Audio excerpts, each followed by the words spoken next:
한 주간도 평강하셨습니까? 네. 이제 긴 겨울도 지나가고 어느새 봄이 성급 다가온 것 같습니다. 오늘 도중에 보니까 길거리에 있는 나무들이 조금씩 새순이 돋아오는 것을 보았습니다. 오늘은 교회력으로 보면 사순절 5번째 주일로 지킵니다. 사순절은 우리 인간을 구원하기 위해 이 땅에 오셨고 또 십자가의 순환과 죽음을 감당하신 예수님의 부활을 기념하는 절기입니다. 사순절은 제의 수요일이라는 날로부터 시작해서 부활절 전날 토요일까지 46일 동안 이어집니다. 이 기간 중에 주일이 6번 있게 돼서 46일 중에서 주일 6번을 빼면 40일, 이래서 사순절이라고 합니다.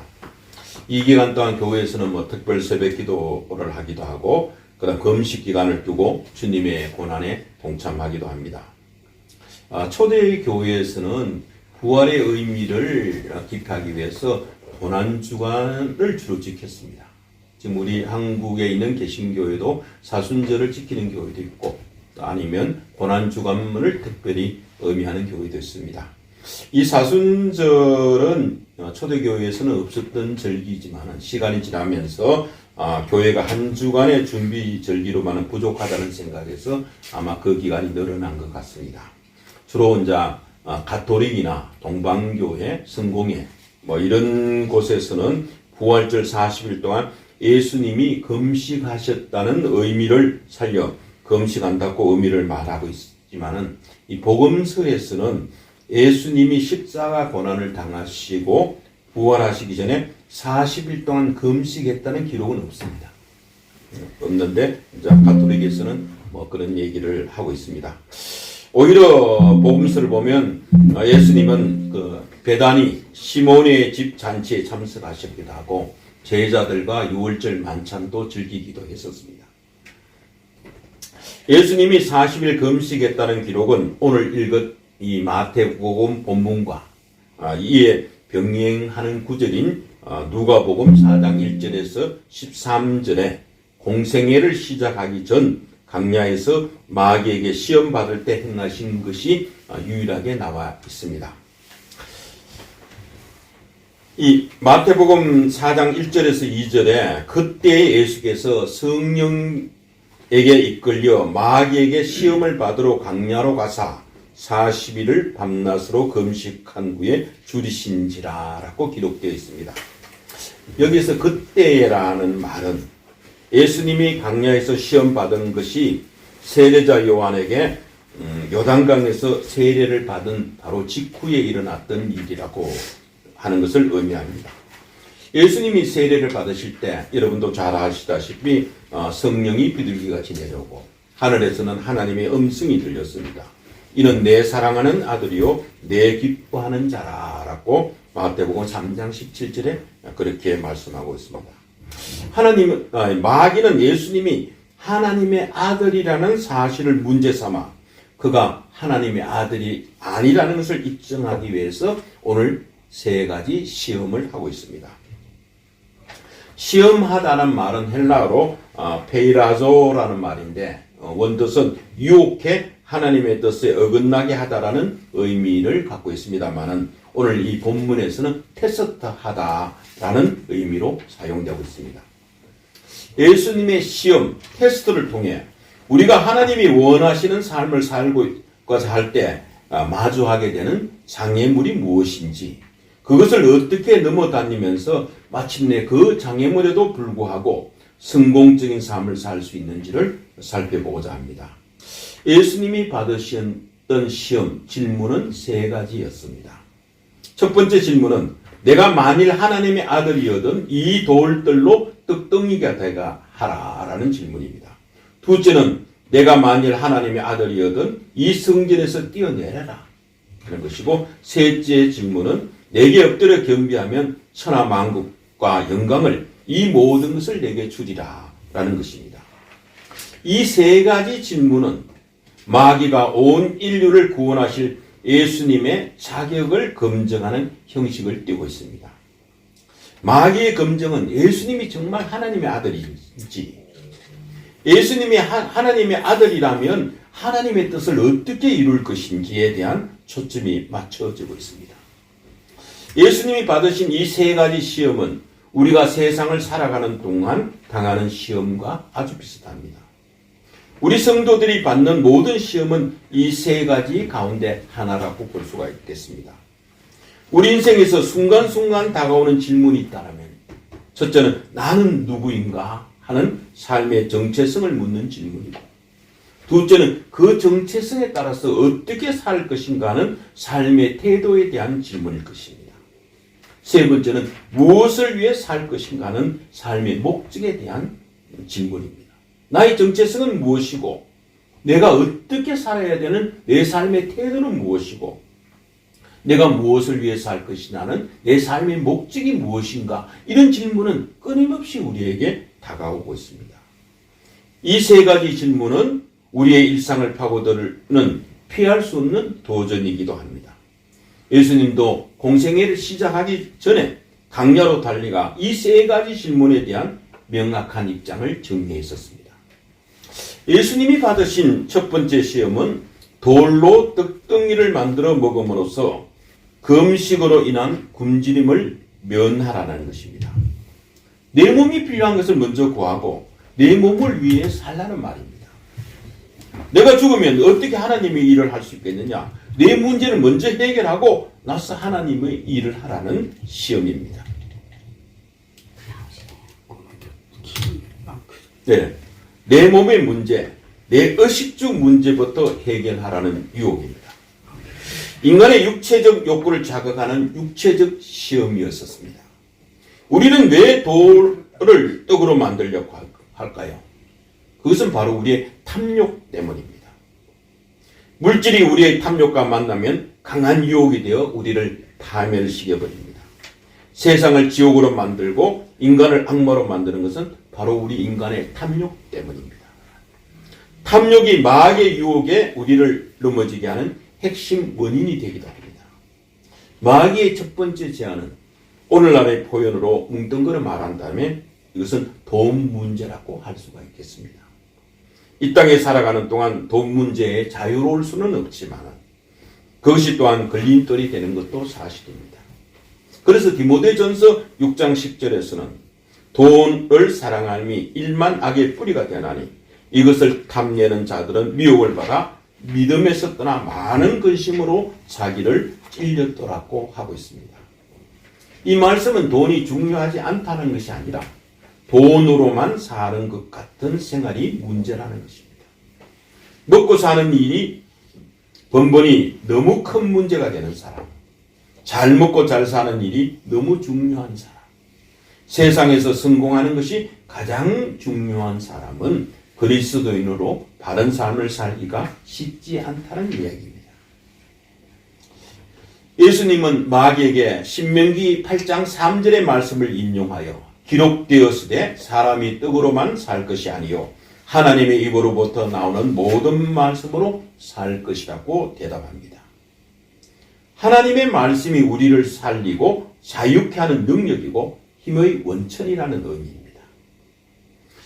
예수님은 보통 사람도 떡으로만 살지 않는데 하물며 하나님의 아들인 내가 떡으로만 살려고 하겠느냐라며 하나님의 말씀으로 살 것이라는 의지를 표현하신 것입니다. 예수님은 개인적인 필요를 채우시는 일이 아니라 하나님의 말씀을 살아내는 일에 자신의 능력을 사용하시겠다고 선언하신 것입니다. 나중에 예수님은 산상수훈에서 제자들에게 말합니다. 우리가 먼저 하나님의 나라와 의를 구하면 하나님이 우리의 모든 필요한 것을 채워주신다라고 말씀하시는데 이곳에서 그 원리를 몸소 실천하신 것입니다. 마귀가 던진 첫 번째 질문, 첫 번째 시험은 당신은 누구인가? 삶의 정체성을 묻는 질문입니다. 이 질문은 가장 기본적이면서 나머지 두 가지 질문을 결정하는 기준이 됩니다. 마귀는 예수님에게 내가 만일 하나님의 아들이어든 이라는 조건문으로 질문을 합니다. 어떤 조건 하에서만 하나님의 아들로서의 정체성이 성립된다는 말입니다. 이것이 마귀가 진짜 예수님을 시험하고 싶은 초점입니다. 마귀가 내세우는 조건은 무엇입니까? 이어서 나오는 말씀. 이 돌들이 변하여 떡덩이가 되게 하라는 것입니다. 돌들이 떡덩이가 되게 하면 너는 하나님의 아들이고, 그렇지 않으면 하나님의 아들이 아니라는 말입니다. 다시 말해 마귀가 계속 물고 늘어지는 것은 예수님의 하나님이 아니라는 것을 입증하고 싶어 하는 겁니다. 정체성을 흔들는 일입니다. 예수님의 마귀의 이 같은 정체성 혼란 쾌락에 속아 넘어가지 않으셨습니다. 예수님의 마귀의 이런 잣대 자체를 거부하시고 기록되었으되 사람이 떡으로만 살 것이 아니요 하나님의 입으로 나오는 말씀으로 살 것이라고 대답하면서 예수님은 자신의 정체성 근거를 자신의 형편이나 능력에 둔 것이 아니라 하나님의 말씀에서 자기의 정체성을 찾았습니다. 세례 요한도 사람들이 내가 누구냐라고 물었을 때 자신은 선지자 이사야의 말과 같이라고 하시는 말씀에서 자신의 정체성을 찾았다고 요한복음 1장 19절에서 23절에서 말하고 있습니다. 마귀는 지금 할 수 있느냐 없느냐라는 능력의 문제로 정체성을 결정하려고 하지만 예수님은 그 논리 자체를 용납하지 않으시고 떡이 아니라 말씀으로 산다고 선언함으로써 돌이 떡이 되도록 하는 능력의 문제도 아니고 떡이라는 경제적 소유의 문제도 아님을 분명히 하셨습니다. 우리의 정체성을 결정하는 기준은 인간의 형편이나 처지, 능력에 있는 것이 아니라 하나님의 말씀, 즉 하나님께서 나를 어떻게 보고 계시느냐에 달려 있습니다. 예수님은 하나님의 말씀에서 자기의 정체성을 확고히 하셨습니다. 이는 내 사랑하는 아들이요 내 기뻐하는 자라는 하나님의 말씀이었습니다. 그러면 예수님을 주님으로 고백하고 하나님을 예배하며 사는 우리의 정체성은 무엇입니까? 요한복음 1장 12절에서는 영접하는 자, 곧 그 이름을 믿는 자에게는 하나님의 자녀가 되는 권세를 주셨다라고 분명히 말씀하고 있습니다. 우리의 정체성은 바로 하나님의 자녀입니다.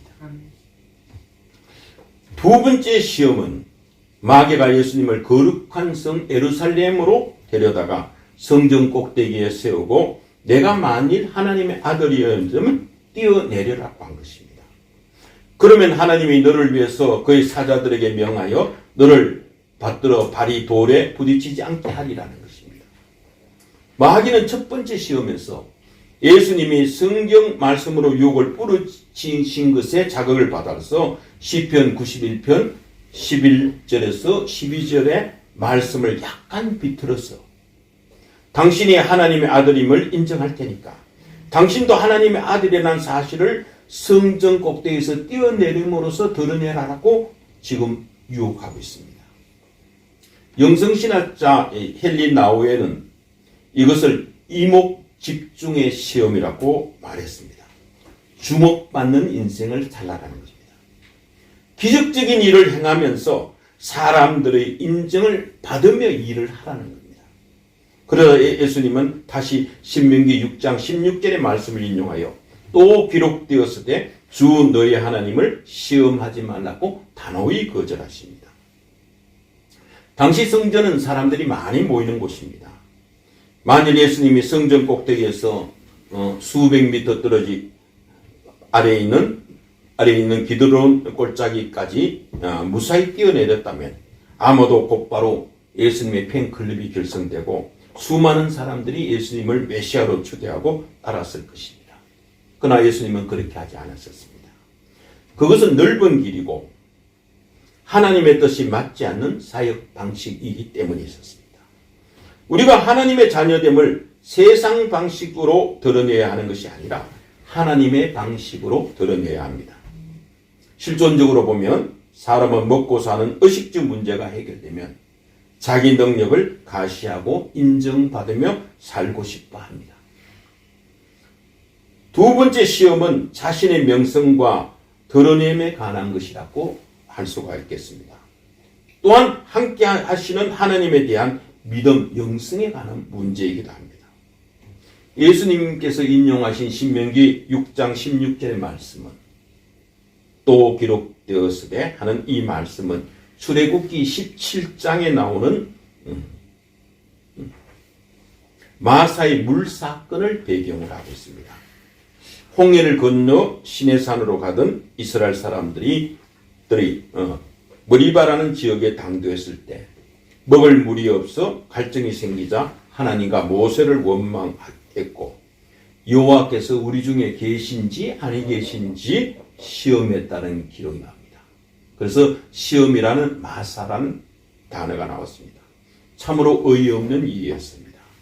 이때까지 그들과 함께 하시며 애굽에서 온갖 이적을 행하시고 홍해를 갈라 건너게 하시고 먹이시고 보호하시는 하나님을 지금 당장 먹을 물이 없다는 이유로 한순간에 하나님이 계신지 아니 계신지 의심하고 시험하고 있는 이스라엘 백성을 나무라는 말씀이었습니다. 하나님을 의심하고 시험하는 것은 전능하신 하나님의 속성, 하나님의 인격에 문제를 제기하는 신성모독 행위입니다. 믿음이 강한 사람은 하나님이 보호하시기 때문에 독사에 물려도 죽지 않는다면서 독사가 간뜩 들어있는 상자에 손을 넣는 미련한 사람들이 있습니다.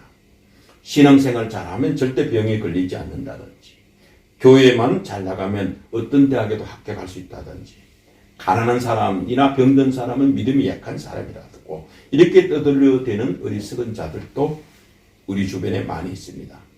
이런 것들은 믿음의 표현이 아니라 하나님을 시험하는 것입니다. 예수님은 마귀가 하나님의 말씀을 자기 마음대로 적용하는 것을 나무로 하시며 마귀의 유혹을 물리쳤습니다. 마귀는 첫 번째 시험을 통해서 예수님이 하나님의 아들이라는 정체성을 말씀에 근거하여 해서 확고히 갖고 있는 것을 알았습니다. 그래서 이제는 그 정체성에 걸맞지 않는 삶의 방식을 주입함으로써 예수님을 흔들기로 작정했습니다. 두 번째 질문은 그 정체성에 따라서 어떻게 살 것이냐는 삶의 태도에 대한 질문입니다. 마귀는 지금 하나님의 아들이라면 높은 곳에 뛰어내려도 다치지 않을 것이라고 말합니다. 하나님의 아들이라는 정체성을 마귀 자신이 규정하려는 의도입니다. 하나님의 아들이라면 자연의 법칙을 초월하지 않겠느냐, 전능하신 하나님이 당신을 특별히 보호해 주지 않겠느냐 하는 것이 마귀가 규정한 하나님의 아들의 정체성입니다. 성전에 모인 수많은 사람들이 보는 가운데 초월적인 능력, 힘을 보여주고 하나님의 아들로 화려하게 대표하라고 부추긴 것입니다. 마귀가 뛰어내려라 기록되었으라고 부추기자 예수님은 또 기록되었으되 주 너희 하나님을 시험하지 말라고 일갈하십니다. 사탄의 권세 아래에 있는 세상이 당연하다고 생각되는 삶의 방식이 오히려 하나님께 불경지에 해당할 정도로 옳지 않다고 말씀하신 것입니다. 마귀가 삶에 맞추어 말씀을 이용하려고 한다면 예수님은 말씀을 기준으로 삶을 조율하고 있습니다. 마귀가 삶의 자리에 맞게 말씀을 가이질로 재단하여 옷을 만들어 입히고 있다면 예수님은 말씀의 견적에 따라 삶을 재단하여 옷을 맞추는 것과 같습니다. 인류는 끊임없이 이 두 가지 사이에서 갈등하면서 그중 하나를 택해 달려왔습니다. 넓은 길이냐 좁은 길이냐. 그러나 그 결과는 하나는 멸망의 길이고 하나는 영생의 길이 되었습니다. 마귀는 우리가 하나님의 자녀라는 분명한 정체성을 가지고 있을 때도 이처럼 말씀을 왜곡하여 공격할 수가 있습니다. 우리가 말씀을 의심하고 회의하게 만듭니다. 그럴 경우 예수님처럼 말씀으로 응수하여 마귀의 계략을 이겨야 합니다. 누구든지 신앙생활 중에 말씀이 의심스럽고 회의가 들 때가 있다면 무조건 하나님의 말씀으로 다시 돌아가야 합니다. 말씀을 말씀되게 해야 됩니다. 살아가면서 말씀 때문에 시험 받고 말씀 때문에 눈물을 흘린 적이 있습니까? 그래도 우리는 말씀으로, 성경으로 다시 돌아가야 합니다. 말씀에 생명이 있고 말씀에 해답이 있기 때문입니다. 말씀에 대한 도전은 말씀으로 풀어야 합니다. 우리의 삶의 주도권을 하나님의 말씀에 넘기고 어떤 상황에도 하나님을 신뢰하는 그리스도인들로 살아가기를 바랍니다. 하나님의 자녀는 말씀이 중심이 되어 세상의 가치관을 바로잡고 하나님을 끝까지 나의 하나님으로 믿고 하나님과 더욱 친밀히 연결되는 삶을 살아가는 사람이기 때문입니다. 예수님이 받으신 세 번째 시험은 마귀에게 절하면 천하 만국의 모든 권위와 영광을 주겠다는 겁니다. 물질과 권력에 대한 시험입니다. 세상에 이보다 더 성공한 경우가 어디 있겠습니까? 그런데 단 한 가지 조건은 마귀에게 엎드려 경배하면 이 모든 것을 주겠다는 겁니다. 예수님은 나 외에는 다른 신들을 내게 두지 말라는 십계명의 첫 번째 계명을 범하라는 마귀의 제안을 단번에 거절하십니다. 예수님은 내 관심사는 오로지 하나님을 경배하고 그를 섬기는 것이라고 말씀하시면서 아예 마귀에게 물러가라고 명령하십니다.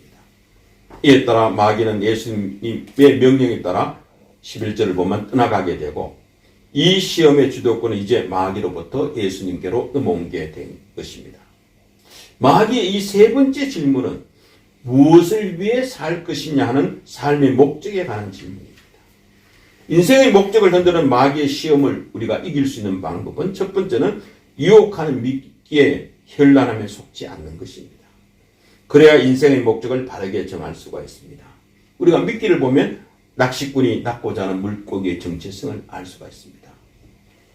조그만 고기를 잡으면 새우를 미끼로 하거나 지렁이를 미끼로 하지만 큰 고래나 상어를 미끼로 하려고 하면 큰 물고기나 아니면 물개를 미끼로 하는 경우도 있습니다. 하와는 탐스러운 선악과 한계가 미끼였고 예수는 팥죽 한 그릇에 장자권을 팔았습니다. 다윗은 밧세바라는 여인의 아름다움에 일생 동안 쌓아온 하나님에 대한 믿음과 백성의 존경을 헛되게 했습니다.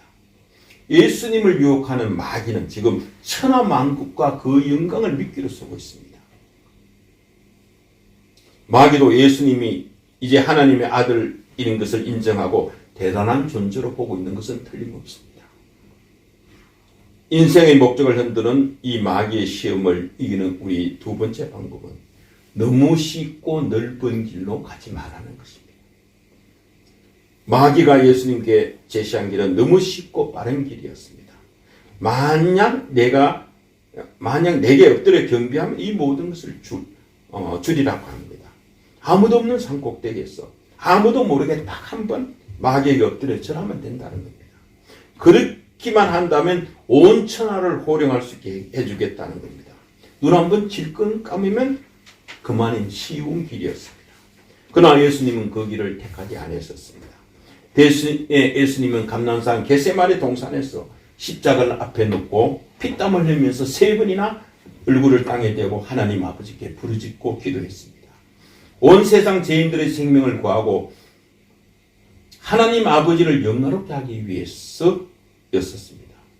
이 한 번의 절을 마다한 대가로 예수님은 채찍을 맞고 침뱉음을 당하고 따귀를 맞으며 십자가의 길을 가셨습니다.